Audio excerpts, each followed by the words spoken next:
musée, je voulais vous mettre une belle image déjà pour commencer. Non pas que l'autre soit moche, hein, mais c'est quand même beaucoup plus appréciable.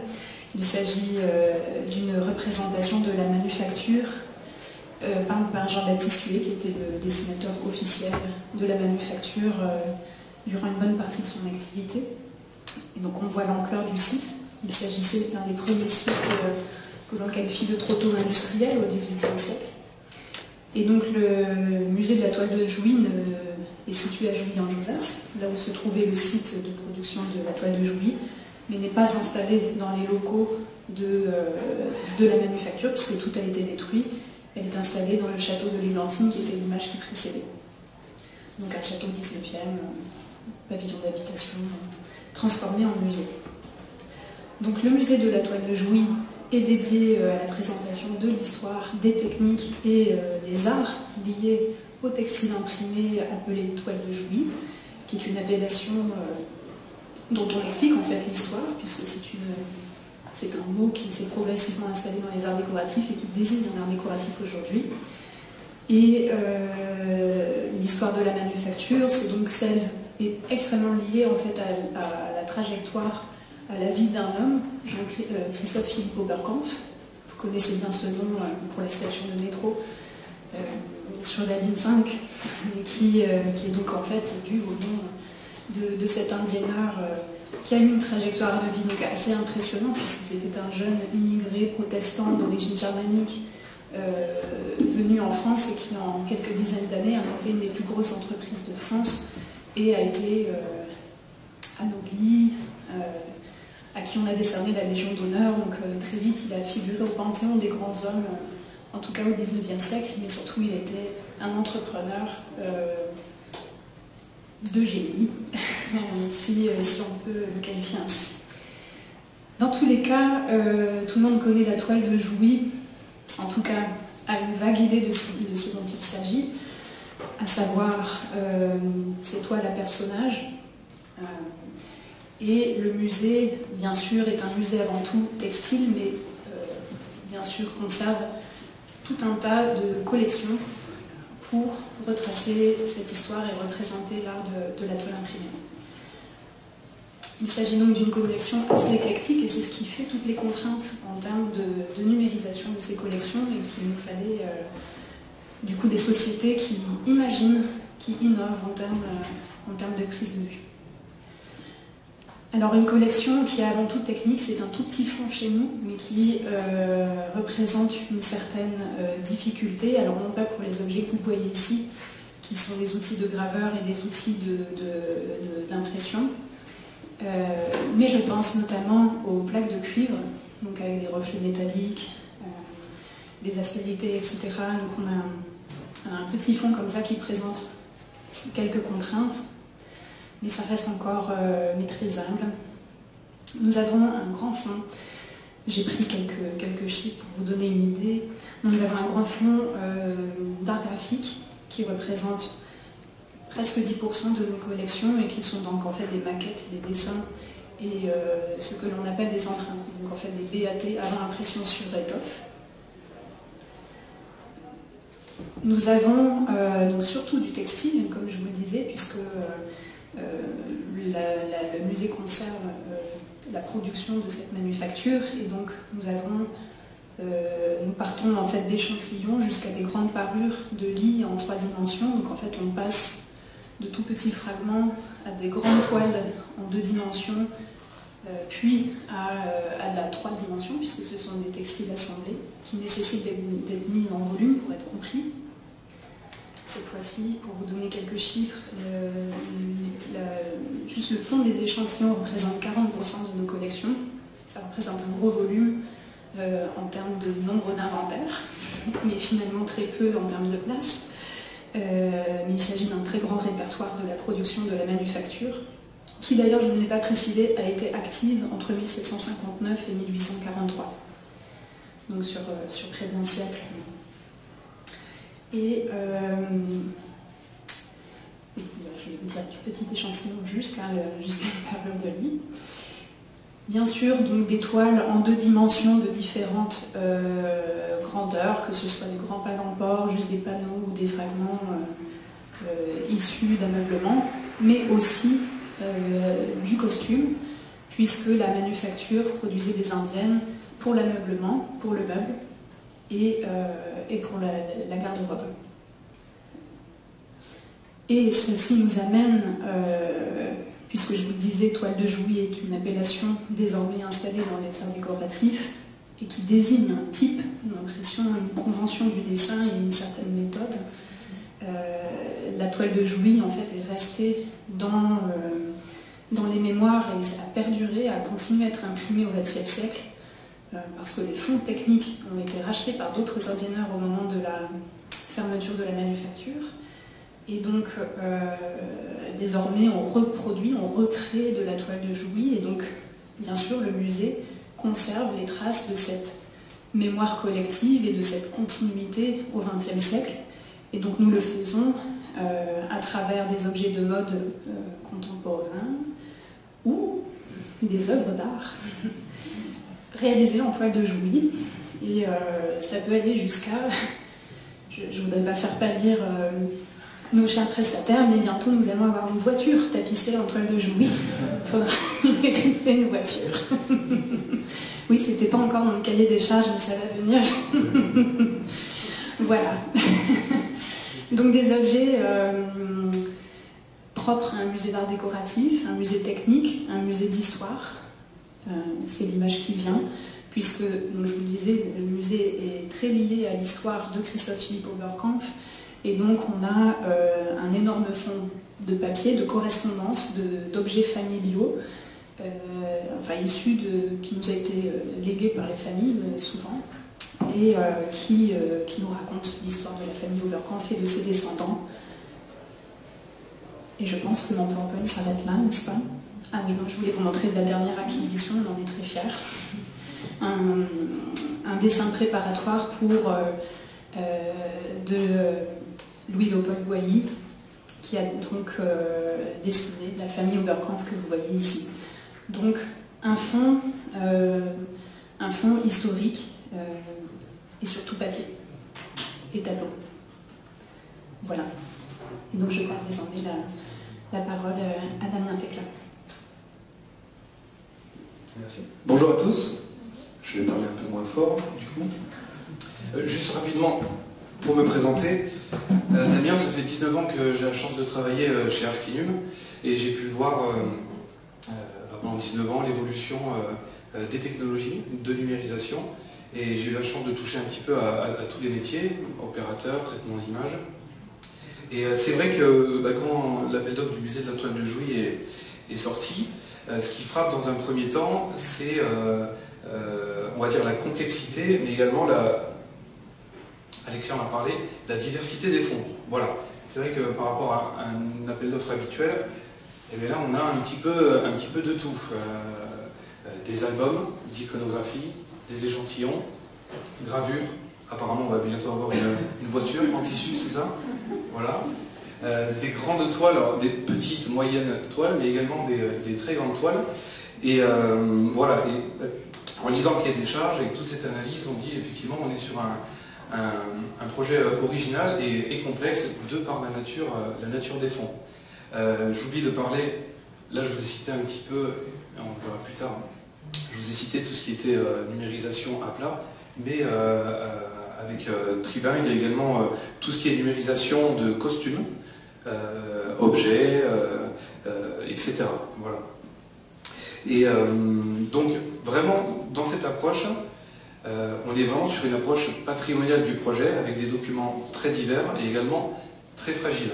Donc là il a fallu faire un constat, c'est qu'on va avoir besoin pour répondre à ces demandes de numérisation, documents très divers et assez originaux, de toute on va dire, notre technologie de scanner.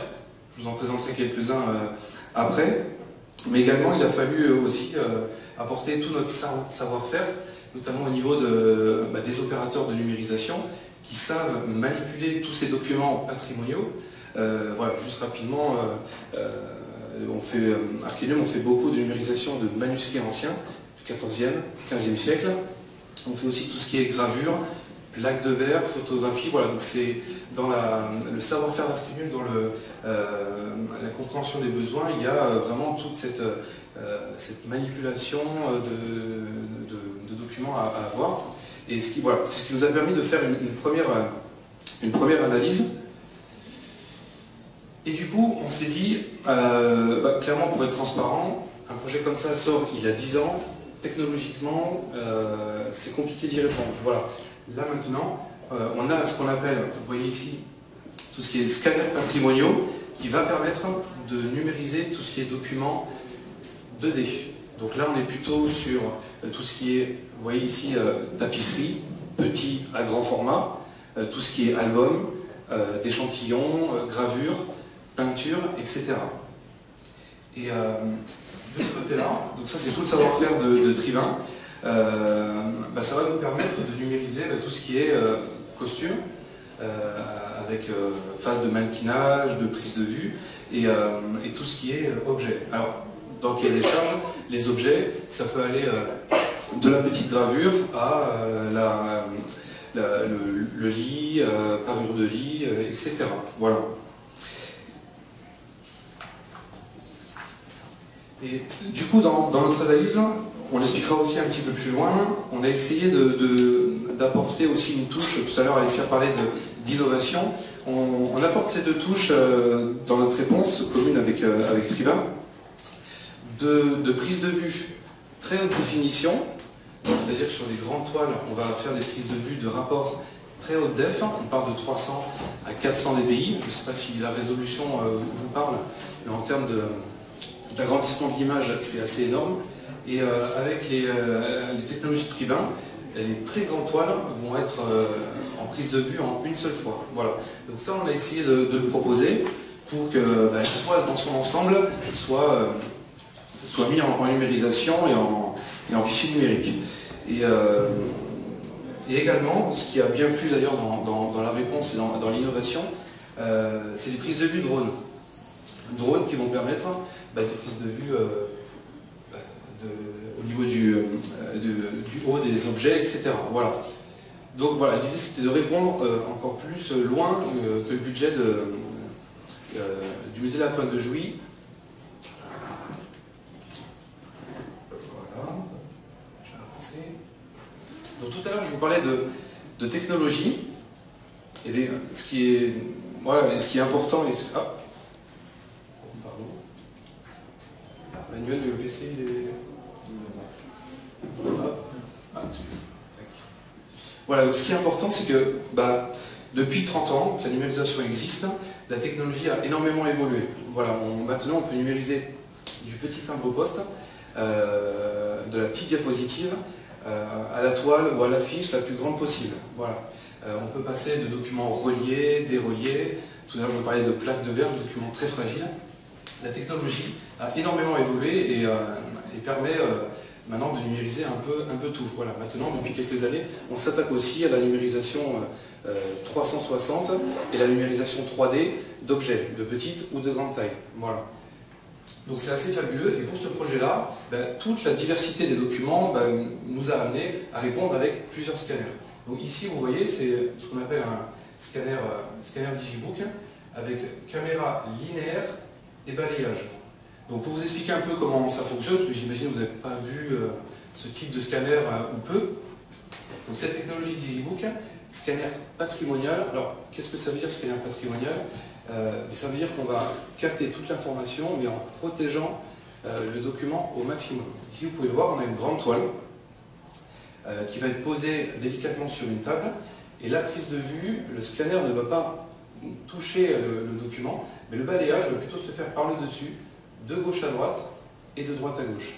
Et pourquoi on parle de caméra linéaire? Parce que la caméra va venir capter au fur et à mesure les informations du document. Voilà. Et ce qui était intéressant, c'est qu'ici vous voyez, on a plusieurs modèles de scanners, Digibook Quartz, qui va permettre de numériser les petits moyens documents. En général, on est plutôt sur des albums, des petites gravures. Le scanner A0 et AA0 qui, eux, vous permettre de numériser les documents jusqu'à 120 cm de hauteur, 180 de largeur. Donc déjà on est sur des tailles assez importantes pour numériser notamment ces grandes colonnes. Donc évidemment, les modalités techniques, c'est pas que la prise de vue, il y a aussi tout ce qui est résolution, tout à l'heure j'en parlais, des hautes définitions, 300 dpi, 400 dpi, et il y a aussi tout ce qui concerne les métadonnées, les profils à intégrer à l'image et les nommages. Parce que ce qui est important de dire, c'est que chaque toile qu'on nous apporte a un numéro d'inventaire auquel il va falloir, nous, en rendu numérique, nommer cette image avec le bon numéro d'inventaire. Voilà. Et d'ailleurs, pour cela, je crois que Yuna est dans la salle, je l'ai vu tout à l'heure, le musée de la toile de Jouy travaille avec Yuna, qui est régisseur des collections, et qui, elle, au quotidien, est notre interlocuteur privilégié, et prépare tous ces documents. Voilà, prépare physiquement tous ces documents, les récolte, nous donne des informations dont on a besoin pour numériser au mieux le document. Voilà.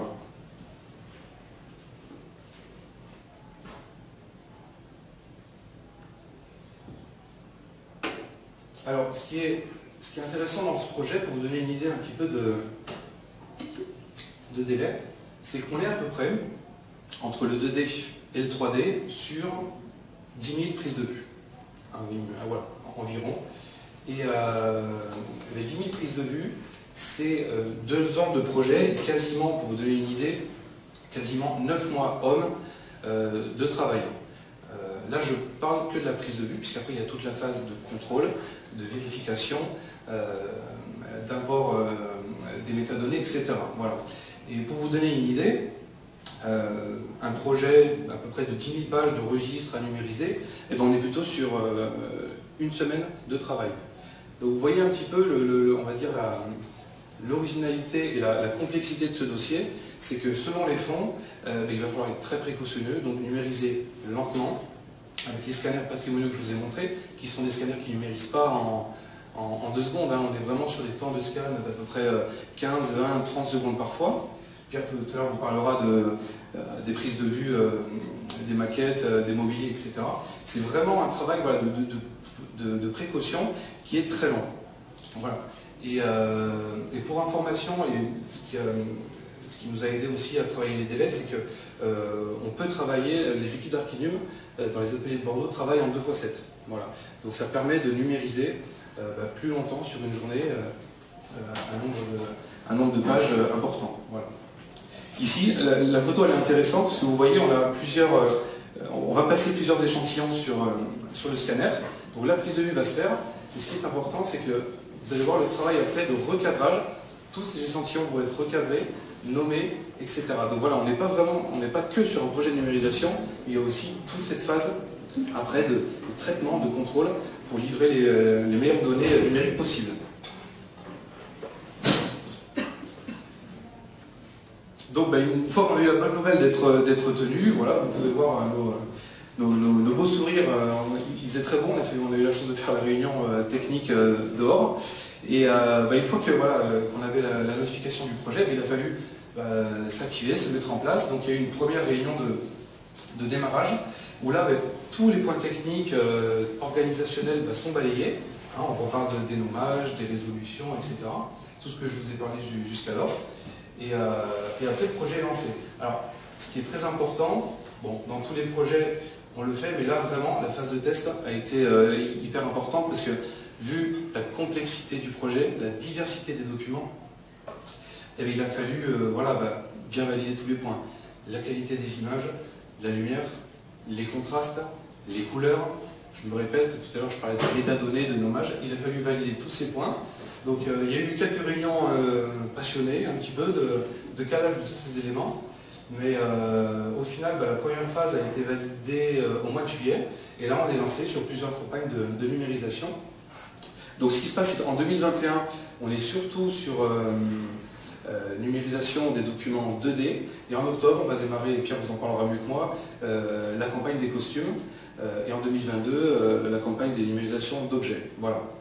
Et donc là aussi, il faut en discuter parce que ça nécessite, vous avez vu tout à l'heure les volumétries, voilà, mobilier objet 990 prises, les costumes 1200, ça nécessite une logistique importante en termes de conditionnement, de protection des documents, donc ça qui est fait par le musée, et de transport. Parce que ce qu'il faut savoir, c'est qu'on s'est donné la possibilité de numériser au sein du musée, avec les prises de vue drone, photos, etc., ou de numériser dans nos ateliers parisiens. Voilà. Merci de votre écoute. Je passe le relais à Pierre.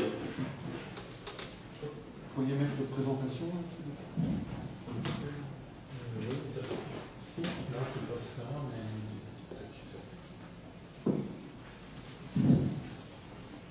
On va revenir, vous allez voir un aperçu rapide. Voilà. Donc bonjour à tous. Oui, peut-être le micro, c'est mieux. Avant de démarrer, de parler du projet, de notre partie du projet, je tenais quand même à préciser que c'est la première fois qu'on se présente avec Arcanum en tant que partenaire. Pendant quelques dizaines d'années, on a été marginalement concurrents, en tout cas très complémentaires, et c'est le premier projet sur lequel on est vraiment ensemble partenaires, et je trouve que ça valait la peine de le mentionner parce que c'est quand même une première. Alors en ce qui concerne la numérisation faite par Tribun Imaging, on a différents types d'objets, donc il y a les pièces textiles, les toiles dont Damien a parlé, les objets en volume. Évidemment, je ne décris pas l'intégralité des objets, c'est ce qu'Alexa a fait tout à l'heure. Donc on a vraiment une palette de documents très différents qui nécessitent des manipulations très différentes. Et donc on va devoir s'adapter sur trois aspects. La partie éclairage est quelque chose d'important, puisqu'en fait c'est le point de départ de la numérisation en ce qui nous concerne. Puisqu'en fait on fabrique les équipements qui nous permettent de numériser différents types de pièces, donc c'est un peu des kits chez nous. Le type d'équipement va être important, c'est vrai que sur les grandes toiles ou sur les pièces textiles 18e, on ne va pas avoir les mêmes équipements. Le drone, moi je ne suis pas forcément fan sur des costumes du 18e, il y a quand même 4 hélices, donc ça c'est un peu une blague. Et en fait on va essayer d'utiliser des solutions mixtes. C'est le grand avantage par rapport à il y a une dizaine d'années, c'est qu'on a face à nous une palette d'outils qui nous permettent de trouver des solutions complètement adaptées aux différentes typologies de projets. Alors le point de départ, parce qu'il faut vraiment en parler, c'est l'éclairage. Quand on numérise des documents, la source de lumière est finalement le premier maillon de la chaîne. Et on parle pour nos éclairages d'indice de rendu des couleurs. C'est en gros, on pourrait qualifier ça de richesse des couleurs. Quand vous regardez, la plupart des éclairages utilisés maintenant sont des éclairages à LED. Quand vous regardez les éclairages LED, vous voyez qu'il y a un peu de tout. Il y a des LED très très bleues, des LED très très chaudes. On se doute bien qu'il y a des rendus différents et que ça va potentiellement poser des problèmes en matière de numérisation. Ça, c'est un premier élément. Le deuxième élément, c'est le calibrage et c'est la caractérisation des équipements. Il y a des normes qui existent, qui ne sont pas des normes, qui sont des standards, FADGI et Métamorphose, qui décrivent un petit peu quels sont les critères pour qu'une chaîne de numérisation soit qualifiée de haute performance. Donc tout ça fait partie des fondamentaux pour nous, et si je devais utiliser un équivalent, je prendrais la musique. Quand vous parlez de lumière, donc sur le schéma du dessus, en fait, ça correspond, l'indice de rendu des couleurs, ça correspond à peu près au clavier d'un piano, par exemple. Quand vous prenez un piano pour jouer un concerto de piano, il est quand même préférable que toutes les touches fonctionnent. Donc, elles peuvent être un peu dures, elles peuvent être un peu coincées, mais il faudrait quand même que toutes les touches fonctionnent si on veut que ça soit correctement reproduit. Mais ce n'est pas parce que toutes les touches fonctionnent que le concerto va être juste. Donc, il y a un autre aspect qui est l'accord du piano, et ça correspond au calibrage des équipements. Donc tous ces aspects-là font que si on ne gère pas correctement ni la lumière, ni le calibrage des équipements, on n'est pas du tout sûr du rendu, et dans le cas des pièces textiles ou même de tout autre type de document, ces aspects-là sont fondamentaux. Alors dans la partie studio qu'on utilise, on a pas mal d'éclairages différents. Donc on fonctionne avec des lumières continues, C'est un choix historique. Moi, je ne suis pas fan du flash. La lumière continue, on voit quand même ce qu'on fait. Donc on a deux éclairages comme le numéro 1, donc un à gauche et un à droite, qui sont des éclairages LED qu'on fabrique avec 14 000 LED qui ont un indice de rendu des couleurs, donc le fameux indice de qualité de 98 sur une échelle de 100. Donc ça nous garantit un blanc de très très bonne qualité et un rendu de l'ensemble des couleurs qui va être très bon pour peu qu'on gère correctement bien les aspects qui suivent, qui sont le calibrage et la caractérisation. Ensuite, les éclairages numéro 2 sont des éclairages qui servent à illuminer le fond blanc.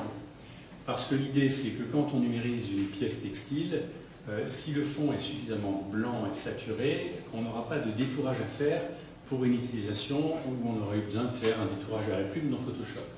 Donc là, on n'a pas besoin de ça avec ce système d'éclairage latéral et zénithal, les numéros 3 que vous voyez, parce qu'on a la garantie que le fond sera complètement blanc et permettra du coup de faire un détourage lumière de la pièce. Enfin, on a un autre éclairage zénithal, c'est les deux qui sont là, qui sont destinés à déboucher éventuellement des ombres de pièces qui seraient au-dessus d'un mannequin, des chapeaux, des choses qui ne sont pas très bien éclairées. Donc on va utiliser ces deux éclairages-là. Ensuite, sur la partie